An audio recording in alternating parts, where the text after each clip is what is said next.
This is Digital Voices with Bo Tiffany. Inspiring and providing real insight to our listeners with every story. Exploring deep stories behind every guest. Please welcome your host, Bo Tiffany. Hey, Jeff. Thanks for coming on the show. How you doing today? Really good to be here, buddy. Thank you for inviting me. My pleasure. So, for our listeners, Jeff, you were the CEO and co-founder of Coinpass that you started in 2018. Correct. Yeah. It's been a long road. It feels like 8 years, not 4 years. Maybe that's just the crypto market talking. But no, it's been a wild ride through multiple different types of markets, multiple different macro events. But lo and behold, we're still here after 4.5 years and going strong. I guess let's start at your roots. Where are you from originally?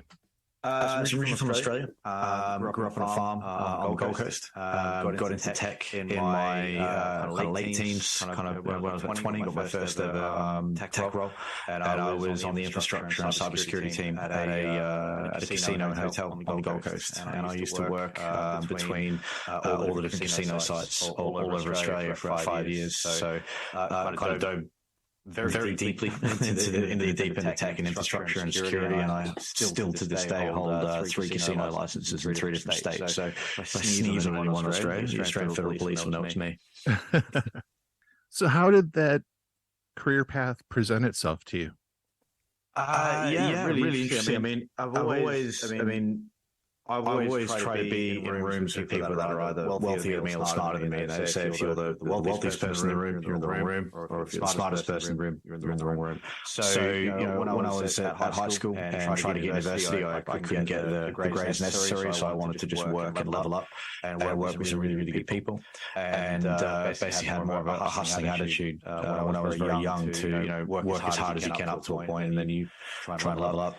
And I got one of those. I think everyone has kind of a fear moment in part of their career where if they continue on this track, they know it's just going to go in the wrong direction. I remember I was working at a bar when I was about 17 to when I was about 19, nearly 20.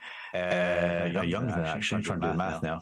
Age get the best of me anyway. But one of the ladies came up to me and was like, only another 2 years and you have your 5-year badge. And I went, I'm not wearing a 5-year badge to advertise about being in a dead-end role for that long. So that didn't really hustle me to go and get some proper certified training. And I went and did a 2-year IT security course on project management in 10.5 months, 11 months. I was doing 40 hours a week at the bar and 45 hours a week at college because I really didn't want to follow down that career path. That landed me into the casino, which I worked with some amazing people. I was the youngest one on staff, so I was always the one to be sent to other states and other casinos. Like, how would you like to work in Sydney for 2 weeks? And it sounds great on the output, but living in a casino for 2 weeks is horrible. so it was kind of very fight or flight when I was younger and kind of finding my feet. I had an opportunity when I was 25 to travel. I was facing redundancy based on restructuring more than anything else, and I was the youngest, so I was going to be the next to go, and I took that chance to move to the United Kingdom. I moved over here and took a number of tech roles before I landed myself into a small IT service business. There was about 6 of us on staff, and we were always swinging for the fences, which I really loved. Fast forward a few years, I'd kind of gotten off my working visa. I'd gotten the team size to about 60 people between London, Manchester, and Lisbon. And we were looking after 7 data centers, 4,000 clients, 750,000 users. It was very big numbers. And took the chance to, again, level up and do something different, be a business owner. I'd been investing in property a little while and had the chance to go and consult doing tech and cybersecurity for one of the largest hedge funds in the world called SoftBank, the Vision Fund. They're known for investing into Uber and WeWork and those kind of businesses. And that really kind of boosted me into this environment of entrepreneurism and startup businesses and going for a global scale as quick as possible. And partway through that career, I thought, what's the difference between a 10-hour day and a 16-hour day? And doubled down on my time and started Coinpass while I was still there. And that brings us up to kind of today. So what brought up crypto to your radar? Well, really early on. I mean, when I was still a massive introvert, and I was an engineer, and I'd never traded a stock, never traded a share, never done anything online. And we had a client suffering a ransomware attack back in like 2014, really early on. I had to learn Bitcoin like over a weekend. So we kind of got the wallet up and running, got keys, did all the kind of stuff, and then kind of locked it away and forgot about it. Then comes 2017, and crypto's getting more and more mainstream, and I found the cybersecurity aspect of it and the learning of it and the wallets and that kind of stuff very easy. So I started making online content and kind of educating people. But the real kind of launch into it was SoftBank, which we were investing in various companies that had either blockchain or DLT exposure. And a few of my now co-founders came to me, wanted to take a rather large position in Bitcoin in pound sterling. And back in mid 2017, there weren't really any good options in the UK. You were flipping into US dollars or flipping into euros and carrying on your transactions that way. So I opened my big mouth, and lo and behold, why don't we build our own one? Was a good enough excuse to start a crypto company in the middle of the bear market in late 2017, beginning of 2018. Well, it's sometimes the best time to start that. Exactly. Yeah, it was. We actually still have the bit of paper in my frame over there. And we sat around a table as friends and wrote a business plan about that long, a visual picture of the infrastructure from our inbound deposits and outbound transactions and trading, etc. And then a really basic pricing model, and some of that is still intact 4.5 years on, which is quite cool. Yeah, absolutely. Some of the things that you've seen through this evolution of crypto has been changing over time, I would assume. Yeah. Where do you see blockchain headed? Obviously, we've come a long way in terms of technology. Bitcoin in itself, one of the downsides is the energy consumption and some of the other things, especially in this age of climate change and crisis. Some of the altcoins, especially like Hedera Hashgraph and some of these other altcoins, offer newer technology that seems to be higher TPS, lower energy consumption. I'm interested in some of those, interested in your thoughts on that as well. Do you see a change in cryptocurrency from older technology versus some of the newer stuff that you see today? Yeah, definitely. And I think with, crypto what it is now, and I suppose blockchain what it is now as well. I mean, they're not they're mutually exclusive, but they each are their own kind of animal. Blockchain tech will be one of those things like email or the protocol that's underneath email. You never ask, did you get my email on SMTP port 25? You said, did you get my email? And you can pretty much reassure that it's there. It will start to merge onto financial services first, and then it will become this almost like an Apple Wallet or an Android Google Pay sort of UX and feel. You won't even know that there's a blockchain underneath it. You'll know that everything you do, whether it's send a message, a transaction, payment, a ticket, an insurance policy, will be some sort of underlying blockchain tech. And that's where the tech becomes mainstream when you don't know that you're using it.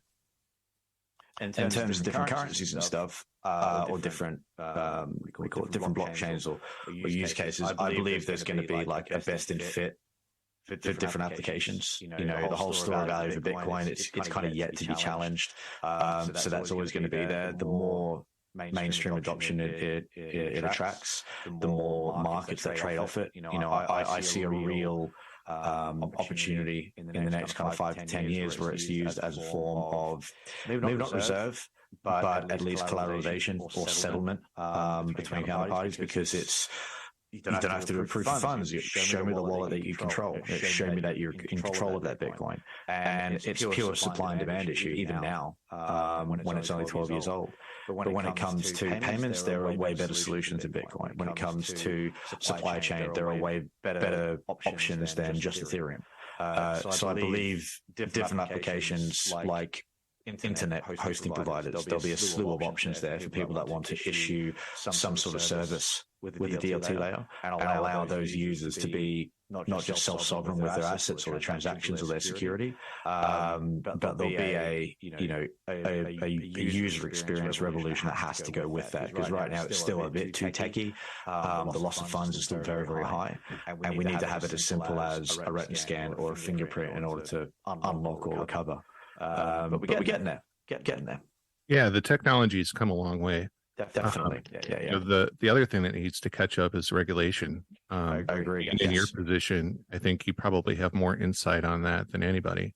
The borders tend to cause more grief, I would assume, to you than anything else, right?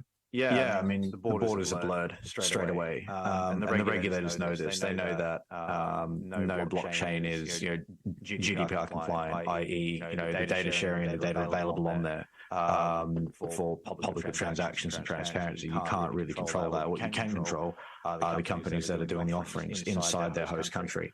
But, the FCA here in the UK, the Financial Conduct Authority, were kind of slow to get going. They kind of operated with, this is a box, and we've got a box, let's just put more stuff in the box. And crypto is different to any financial services out there. I've talked to people at the London Stock Exchange, and their mind is kind of blown that I can buy a digital asset, I can take it off that exchange, and I can trade it with anybody else anywhere in the world in a few moments. The whole thought of buying a stock or buying a bond or any kind of financial product, it lives on that exchange, it lives on that venue until you realize the gain or realize the loss. You take the capital back to your bank account, probably incurring some sort of tax position, and then you move the cash somewhere else. The whole idea of sending the asset somewhere else and being compatible is just not everyone can fathom that kind of thing just yet. Where the regulators kind of need to catch up and try to work, I suppose, more with each other and get on the same page, which, let's face it, it's kind of impossible. Stems from users being able to access these services via a VPN. Some of the KYC priorities, know your customer, legislation is not robust enough yet. The FCA has banned a number of exchanges a number of times, but there's still no reason why they can't take on UK users on Binance or FTX or KuCoin or any of these other kind of ones that have gotten warnings before. They'll keep onboarding people as they see fit. And I think as more banking options become available, every platform is a global platform. You're not just a UK business. You're not just a European business. And that's where I think we're still going to see a bit of market share swift back and forth over the next few years because the regulators can't move fast enough. I think as the appetite continues to grow, they're kind of fighting off the black market. As soon as enough people want something, you have to have a fair, transparent, and properly liquidable. You have to have a good liquid market for everyone to participate fairly. There are pension funds that want to get involved. There's Wall Street guys want to get involved. All the way down to the mum and pop that just want a little bit of exposure. It has to be offered in a fair and transparent way. And I think that's what they're all kind of working towards. It's such a leap in terms of technology. It's such a leap in financial understanding. And the fact that funds can get lost and they can get, they're technically always online is a big security risk, which they're trying to, they're definitely thinking of people first. With your experience in wallets, how do you feel about browser-based wallets versus cold wallets versus keeping your money on exchanges? If you're trading actively, I'm assuming you probably keep an asset on the exchange. If you're hodling, you're probably keeping your assets in cold storage. But now there's, like Hashpack, which is a browser-based wallet. There's other options in terms of security and comfortability for the technology, being that it's so new. How do you feel about those types of alternatives, like browser-based wallets and such? Comes down to the use case. So yeah, like you mentioned, if I'm a hodler, I'm going to have stuff on cold storage. I quite like walking through an airport and going to a new country and saying, are you holding $10,000 or less? Dollars? No. That's quite fun to do that. I've got the USB literally hanging around my neck. The hodler, it's always cold storage first. Control the funds, not your keys, not your crypto, is a very, very old saying. Being around bank is not for everybody. So if you are a trader or you have, a limited amount of crypto, let's say less than $1,000, then being on an exchange is fine, as long as you kind of know the ins and outs of who that exchange is and where they're based. If you're trading on an exchange and they're based in the Seychelles or based over in Asia or somewhere and they're not in your host country, then you need to kind of have your wits about you. if you're not going to trade in a certain market for a certain amount of time, and the withdrawal fees aren't too savage, then by all means, you take your crypto off and put it back on again and build trust. But then if I'm doing payments, if I'm there's a club here in London called Blacks, and your membership is actually an NFT, then keep that NFT on a MetaMask wallet or something like a web wallet is fine. But I would not keep all of my eggs in one basket. Not when the tech is there to support. I can send stuff from my web wallet to my ledger to the exchange and back and forth. Right. It comes down to what part of my portfolio or what's the activity that I'm doing.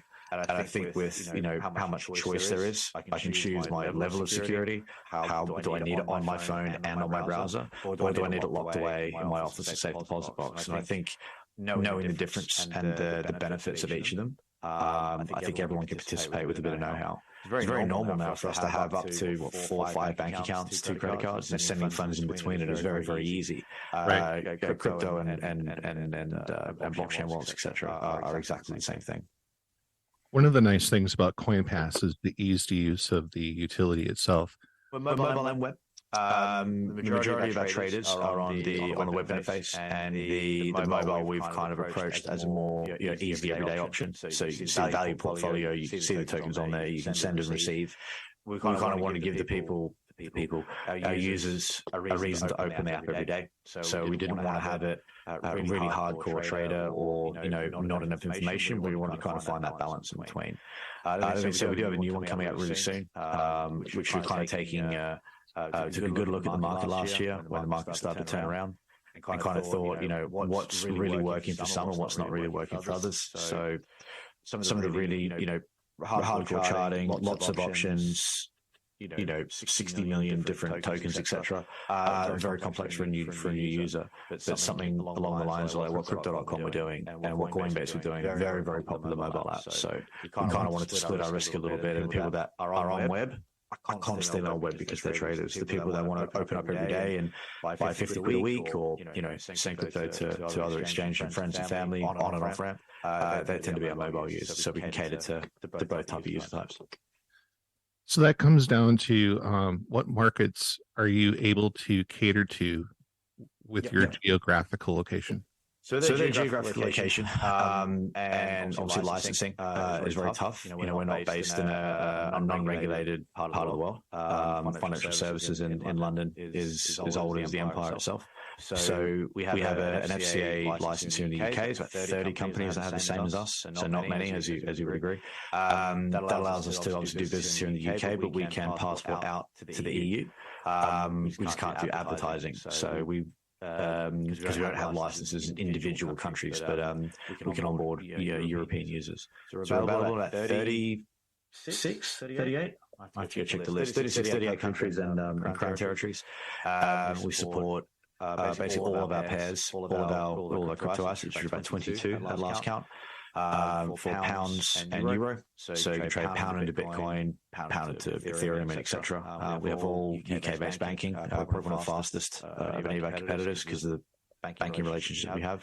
Also support USDT and USDC, the stablecoins, and again, really quick to go from a fiat-based system like pound or euro into those stablecoins and trade them on our platform or move them off to another exchange, etc. And a lot of our users, we're seeing a lot of interest in the stablecoin activity at the moment, especially around businesses and institutions.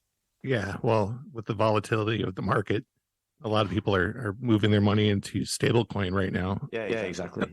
One of the things that I love about your platform is the amount of knowledge that you share with your users just overall compared to other exchanges that I've seen. The videos and the insights that you offer the people that use your platform and exchange are really, really well done.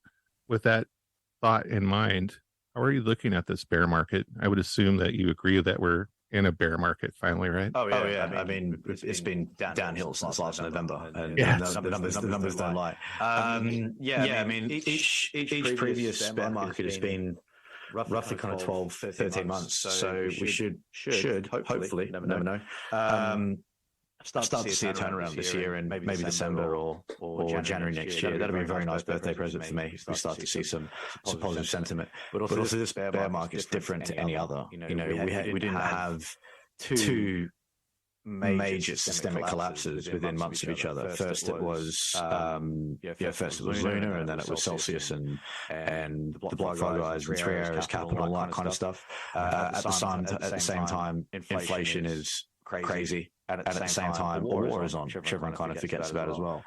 We didn't have a war in the last bear market. We had a lot of leverage that flushed people out of the system. So every bear market's been different, and I think now, which is actually a good thing for crypto, is there is more connection onto existing financial markets, and the geopolitical landscape, or the geo-macro landscape is relating more into crypto now than it used to. Crypto used to be very isolated and very uncorrelated, and pumps would come out of nowhere and dumps would come out of nowhere, and we seem to see a lot more response to the news now. There was, I think, a 2 or a 3% pump on Bitcoin after the US inflation numbers came out the other week. And that shows a real, people are trading the news in crypto now, not just on FX and not just on stocks and shares. So shows the maturity of the market. It might show a bit of legitimacy on both the positive and negative side.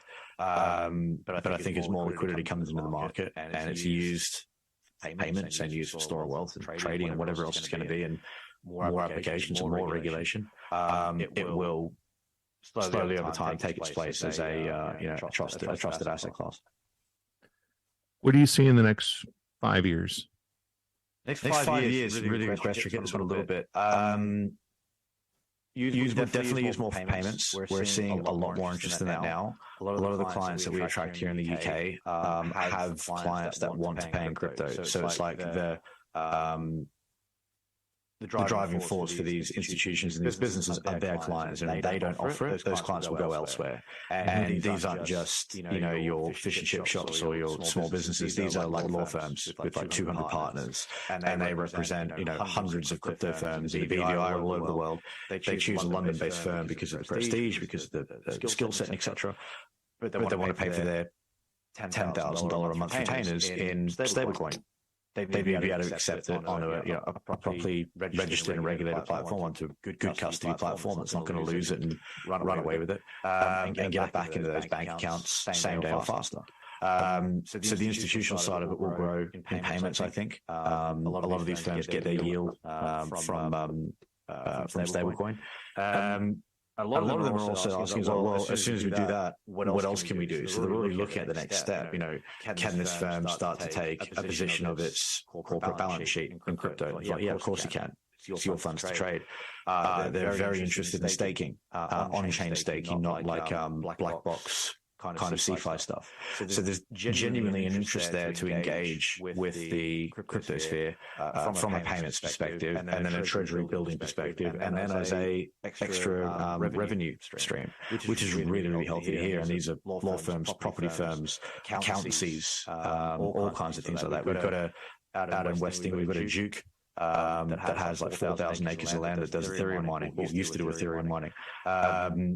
And he saw an article about us and wanted to get in touch, and how can we help one of many of his businesses get more engaged in crypto. And it's a truly amazing space when some of these very well-established older families or well-known businesses are looking to step into the next era of finance and crypto and tech and do it properly. So payment side is going to be really important.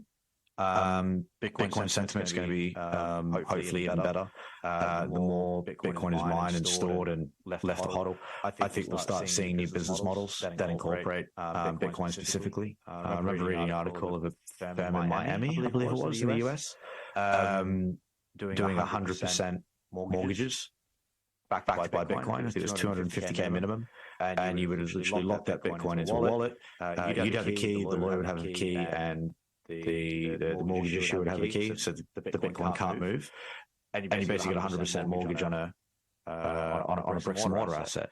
And I think the collateralization of more of those harder crypto assets will start to kind of lead itself into other financial markets, which I think is really cool as well. And obviously people want to trade and people want to move assets around. And I see, maybe not 5 years, maybe 10 years, we'll start to see traditional stocks and shares be replaced with blockchain alternatives. So you can move that asset any way you want. You can use it as, real-time net worth calculations, that kind of stuff. So I think the future is bright. I wouldn't be in this business if I didn't think so. It's going to take time. But the thing that kind of keeps me really interested and keeps me making content and sharing and doing these kind of podcasts is that there's so many different types of interest. And for us, it's just a trade, or it's a bit of custody, or an API integration, or whatever it is. But more and more business sectors are looking, how do we get exposure? How do we solve this problem? How do we keep our clients happy? And that's the most important thing. I really like where NFTs are going. And as soon as that's not just tied to art and it's actually tied to more utility function uses, I think that's going to be great. And it's the multi-signature wallets that you were referring to a little bit earlier, I think is another evolution that's come along that's going to be really handy, especially with multi-custodials like the attorney, the client, the holder. Yeah, definitely. I mean, getting your legal documents for inheritance, or for a will, or for proof of company ownership, all that kind of stuff. Those are real bare bones, super basic, very easy things that NFTs can solve. Whether you issue it on the blockchain and then you manually paper document deliver it. Proof of purchase and provenance. Having your tickets for shows and events, etc., issued on chain, so you can tell if they're real. All that stuff that happened down in Paris with the UEFA Champions game, I think it was Liverpool versus someone, and there were certainly literally fake tickets for €600 outside of the stadium. I don't know what a real ticket looks like, because you usually buy it online, but a lot of people turned up expecting, I can't get a ticket online, I buy a scalped one on the day, and everyone was getting ripped off, and it started nearly started a riot. So this is where blockchain in a healthy environment can solve a lot of those real world issues as an NFT, as a non-fungible token, and being able to prove where it comes from, that it's properly digitally issued from the person who actually owns the stadium or is running the match, will cut out all the garbage middlemen and actually promote value, which is what they're supposed to do. So I like the NFT stuff as well. I'm not a fan of digital rocks personally, but I have seen them used in interesting ways. That promote really healthy markets, from club memberships. There's a club here in London, a crypto club. You hold the NFT, you get entry. There's no guest list, there's no photos and who owns what. You have the NFT on you, they can prove where it's from, they can scan it, they can see if it's real or not. You can get access to the club. I've seen another one which is a digital art distribution platform. So you put the NFT up first, you might do one of 25. The artist will sell all 25 of them, and then he'll paint 25 originals. So he uses it to get the income first to support his living costs, and then people buy the NFTs. They get the physical bit of art 2 months later. So it's a really cool way for him to make his art, get it out to a new network of people. But pre-sell 25 artworks at £2,000 a piece. It's great. So I think there's some really good use cases for it. But that is almost not yet explored well enough market, and I think that's probably one of the fastest evolving ones when more people start using them. Yep, I agree.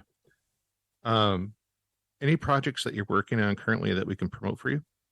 No, I'm very full. My time is running the exchange. The only kind of free time I get is maybe going to the gym or playing a bit of poker. But no, it's definitely full-time Coinpass. I mean, no side projects or side advisories or anything else going on. It's a little bit boring on my side, unfortunately.